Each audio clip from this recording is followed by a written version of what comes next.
Hello friends, let's have a look over food chain and food web in ecosystem.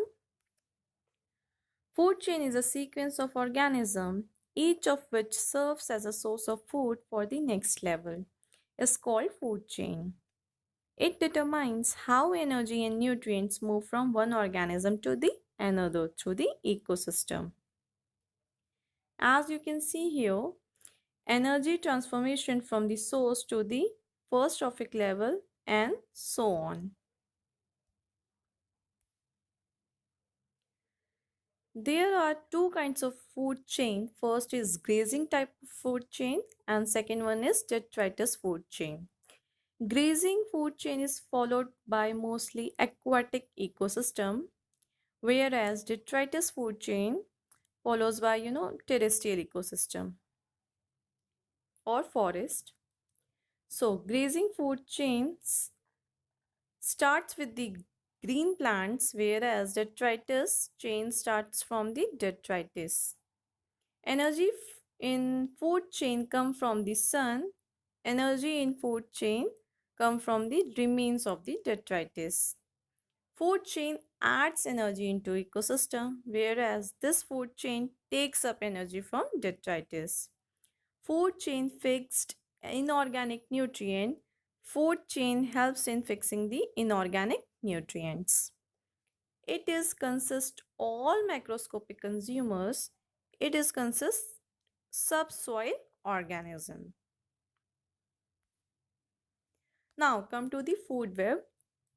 Most species participate in several different food chains. The organism in most ecosystems form a complex network of interconnected food chains called food web. Energy flow in an ecosystem. Each trophic level in a food chain or food web contains a certain amount of biomass, the dry weight of all organic matter contained in its organism. The chemical energy stored in biomass is transferred from one trophic level to the another.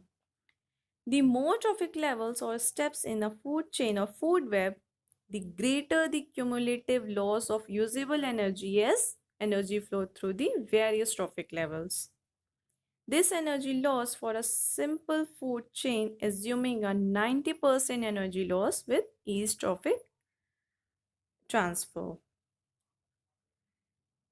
So as you can see here, from producers to the primary consumers, it will take only 10% of producers, or subsequently it will transfer to the secondary consumer and to the tertiary consumer. Okay, so what you can conclude here is only 10% of energy, only 10% of energy will reach to the next trophic level, and rest 90% energy has been lost in each trophic level in the surrounding in form of heat.